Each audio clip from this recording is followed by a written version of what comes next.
The 187th edition of the Roy's Boys podcast starts right now. Carolina basketball family is the strongest there's ever been, there ever will be.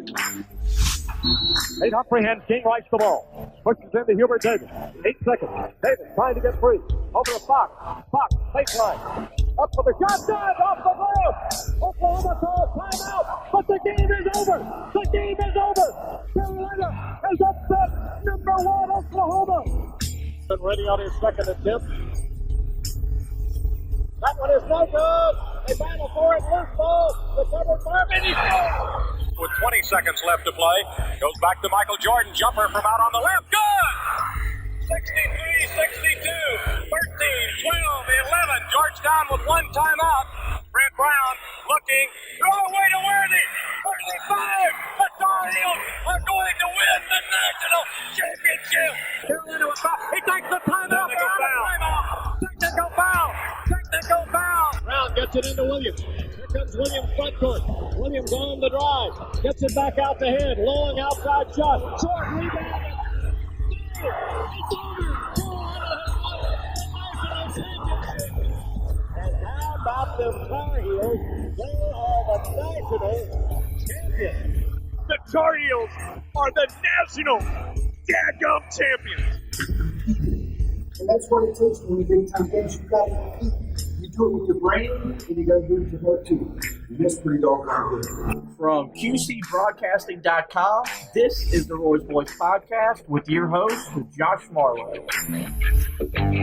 Hey everybody, welcome to another edition of the Roy's Boys podcast. We are powered by Carolina Electrical Services. Let it be known that Saturday, February 27th of the year 2021, was the day that Walker Kessler arrived as a force to be reckoned with for the Tar Heels as he put Carolina on his back in a monumental second-half comeback as Carolina erased a 12-point halftime deficit to beat number 11 Florida State 78-70 inside a rather raucous Dean E.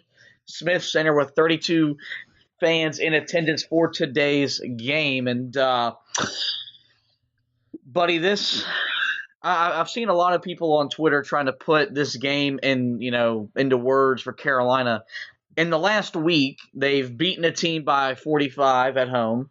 They then lost at home to a team that had lost 6 of 8. Sucks. And then at home, they erased, which was once a 17-point deficit to get their first win over an AP top 10 opponent in a little over 2 years. You've said it multiple times this year. It's been really hard to put a gauge on what this team is.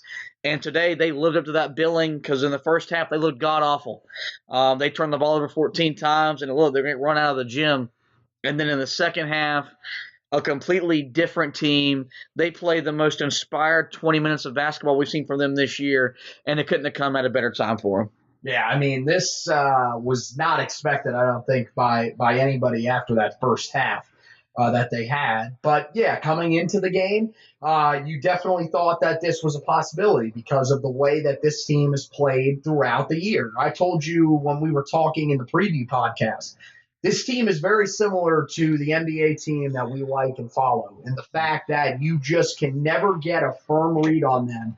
When you feel good about the team, they do something to get you feeling concerned. When you're feeling concerned about the team, they do something to get you feeling good about the team. So they're all over the place, but this was a major win, and I think it outweighs the loss from the other night. That was a tough loss against Marquette. This is a bigger win than that was a rough loss. That this was a huge win for this Tar Heel team. It's a quad 1 win.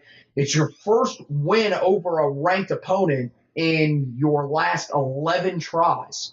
So this feels huge for this young team. It just continues to show that there is a reason to be confident that probably next season, the year after that, going forward, this team, as long as the guys that we think are going to stay and continue to grow, stay and keep improving in the way that we think they can, this team is going to be able to get back to where they were, where the expectations are at around this program.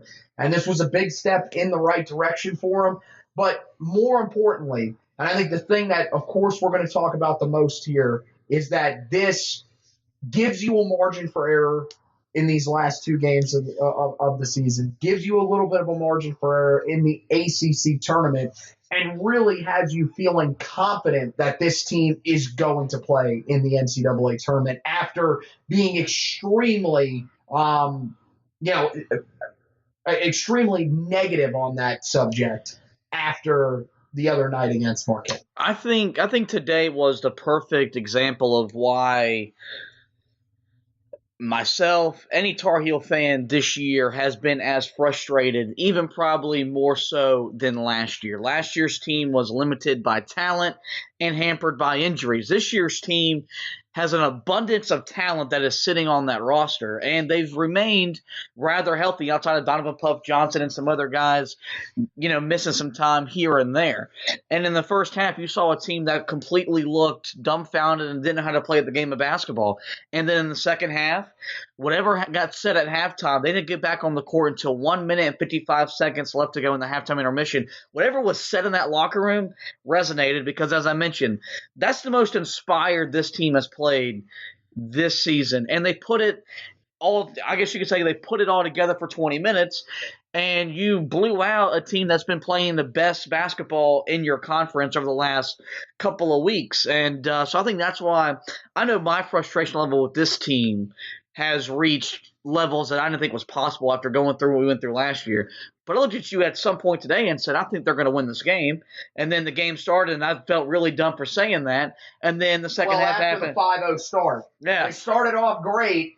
They had their second turnover because they turned it over once before they got it to 5-0. And that second turnover just swung the game. But, yeah, I don't know what Roy Williams said in that locker room, but it seemed like it was almost as if a different team came out of that locker room in that second half. And another thing that really came out with that second half, we said the other day this team was not capable of putting together a game-ending run, taking over a game. When Carolina took over the game today in that second half, they took control of the game, and then they controlled the way the game was played the last 12 minutes or so of that ball game, which is really, really huge for this team because that's something what Carolina did today is a part of their program. Under Dean Smith, under Roy Williams, they come back from deficits they're not supposed to come back from, and they win games like this. This team, though, hadn't done that yet, and they did it today. And it started on the defensive end of the court. And I've said it all year long. This team can be a really, really good defensive team. That's saying a whole lot because a lot of Roy Williams teams aren't very good defensive teams, and most of them can't be good defensive teams. This one can, and it was in the second half. You held Florida State to 39% shooting for the game, only allowed them to make on 5 of 17 three-pointers. You forced 17 turnovers. And so with that, and as I've said all year long, with why playing good defense is so important for this group, it fuels their offense. It generates their offense. This team doesn't score the ball at an efficient rate, and they don't score like you're used to seeing. They got to 78 points, but that was on 38% shooting, only 22% shooting from behind the three-point line. But now, granted, they were 27 of 30 from the foul line, made their last 18. That kind of makes up for it. But for this team, the game is easier for them, believe it or not, when they play defense at a high level. That's usually not the way it goes for Carolina. The game gets easier on the offensive end just because of talent and all that stuff. But when they buy in defensively, it's a different team for them. But we got to talk at length about Walker Kessler's night because I don't think anyone saw this coming. I tweeted at approximately 4:51 this afternoon that he was the best big for us, and that's not a good thing for Carolina. I was wrong because 20 points, 8 rebounds, 4 blocks later, this guy's emerged. And I think it was after the Northeastern game where I made the comment that maybe he's going to give himself a role and be part of the rotation. not only is he a part of the rotation, he started over Armando Bacot in the second half. Now, granted, Armando had 3 fouls, but down 12, but down 12, you would have probably thought, okay, you're going to put Armando Bacot on the court. Nope. Out comes Walker Kessler. He scores 4 quick points pretty early with 2 dunks. It jump-started the team. They got some energy. The fans that were in the stands really brought some life into that building.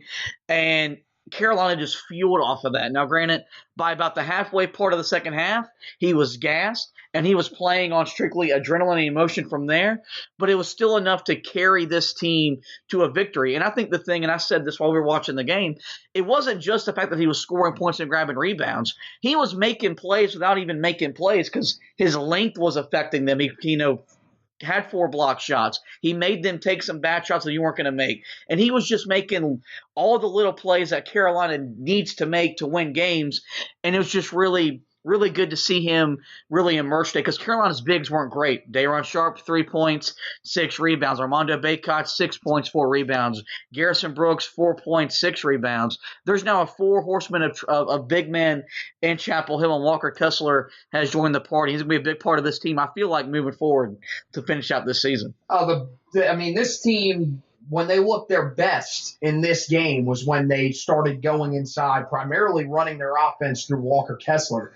And I think you're right. I think that a lot of people are going to focus on what he did on the offensive end, and justifiably so. I mean, especially in that second half, he had 14 points. He was 7 of 7 from the field. That's the type of efficiency that you're wanting from him. And, early in the season, he was a guy that wasn't being aggressive trying to get inside. Today, we saw him take a ball to the hole from the top of the key by himself. He drove the lane better than R.J. Davis has drove the lane just about all season. Yikes.